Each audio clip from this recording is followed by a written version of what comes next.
Dans un petit village entouré de collines rouges et de champs dorés par le soleil, vivait un homme nommé Samuel. Samuel n'était ni riche ni puissant, mais il portait dans son cœur un poids que personne ne voyait.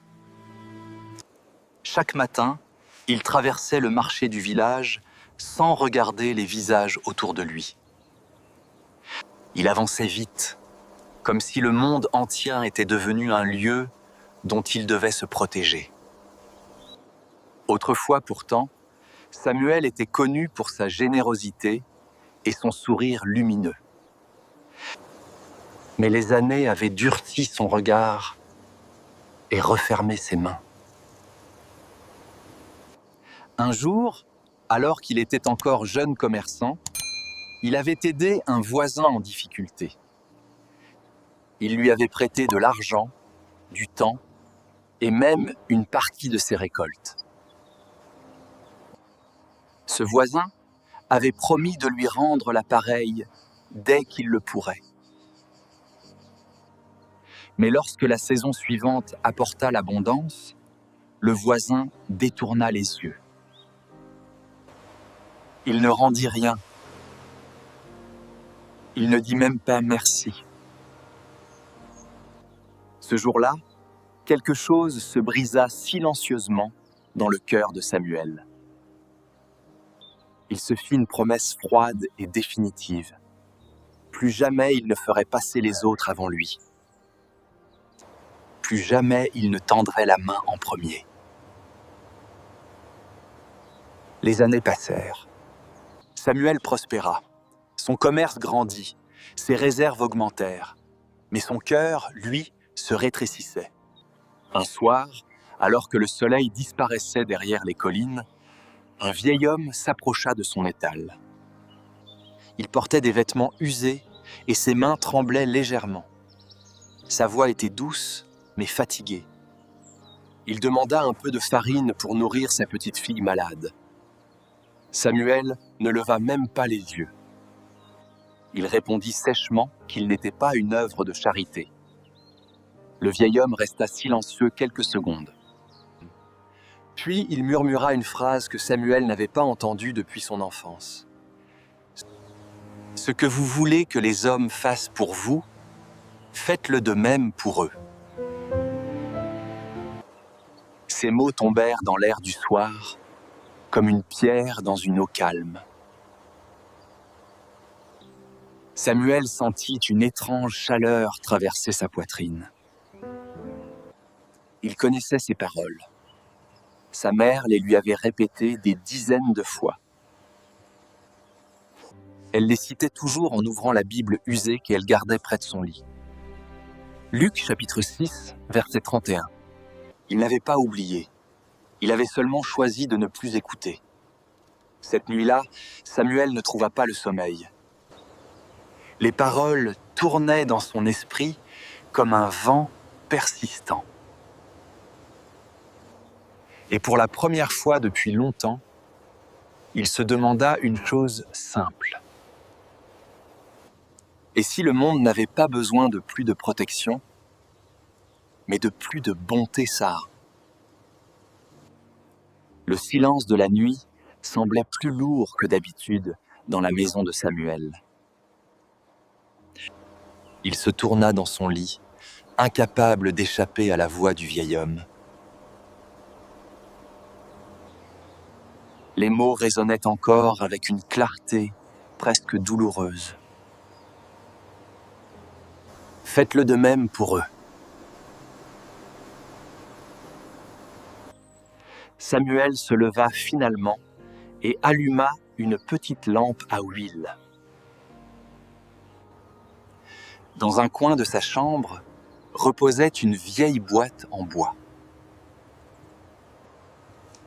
Il ne l'avait pas ouverte depuis des années. Il hésita, puis il souleva le couvercle. À l'intérieur se trouvait la Bible de sa mère.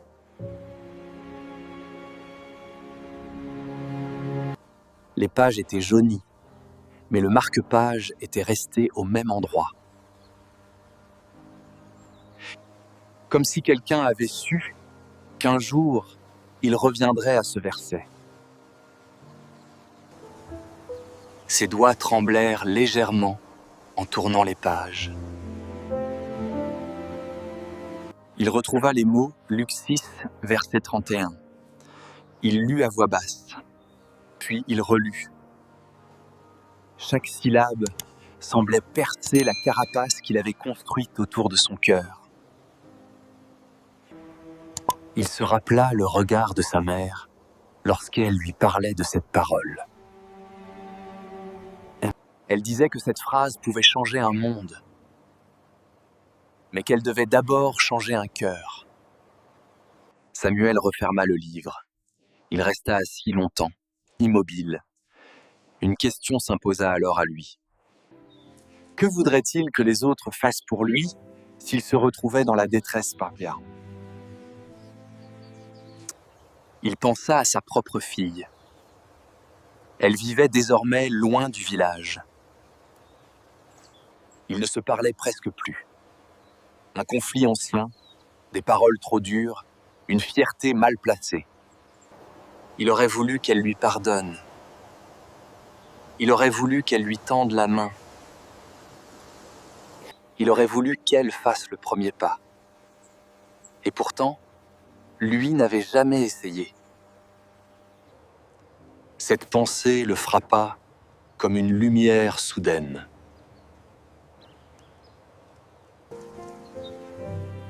Il demandait aux autres ce qu'il refusait lui-même de donner.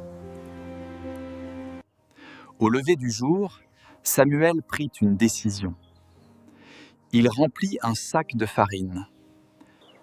Il y ajouta un peu de riz, quelques fruits et une petite bourse de pièces. Puis il quitta sa maison avant même l'ouverture du marché. Le village s'éveillait doucement sous la brume matinale. Il chercha le vieil homme dans les ruelles étroites. Finalement, il le trouva devant une petite maison en terre battue. Le vieil homme leva les yeux, surpris. Samuel resta silencieux quelques secondes. Puis il tendit le sac, sans explication, sans discours, juste un geste. Le vieil homme fixa le sac, puis le visage de Samuel. Ses yeux se remplirent d'une gratitude profonde. Une gratitude qui ne cherchait pas à humilier. Une gratitude simple et pure. « Que Dieu vous bénisse », murmura-t-il. Samuel sentit quelque chose fondre en lui. Comme une glace longtemps figée qui commence enfin à céder sous la chaleur. Ce geste semblait si petit, mais il provoqua en lui un bouleversement immense. Il comprit alors une vérité essentielle.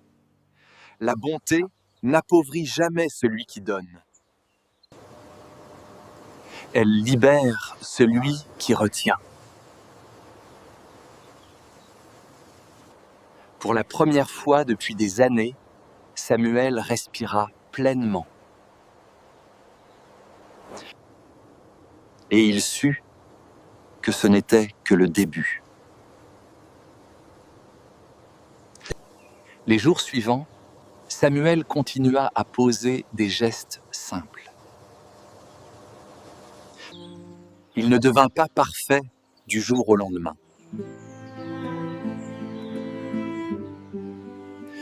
Mais il choisit, chaque matin, d'aimer un peu plus qu'il ne se protégeait. Il rendit visite à des voisins qu'il avait ignorés. Il écouta ceux qu'il avait autrefois repoussés. Et surtout, il écrivit une lettre à sa fille. Une lettre sans reproche. Une lettre sans orgueil. Une lettre où il demandait pardon. Quelques semaines plus tard, une réponse arriva. Quelques mots seulement. Mais ces mots suffirent à illuminer sa maison. Elle acceptait de le revoir.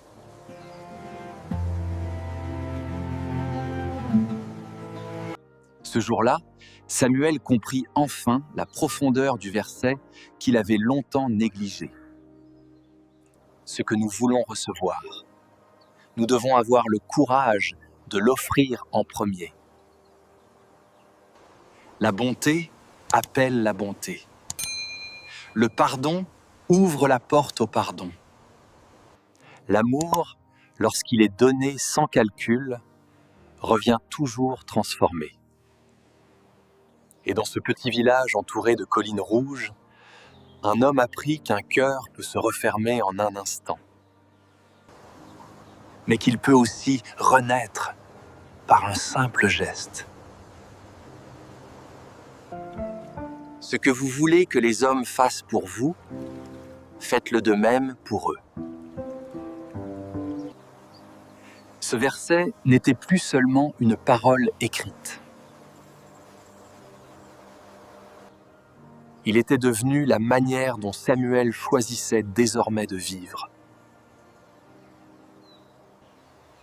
Et c'est ainsi que son cœur retrouva la paix.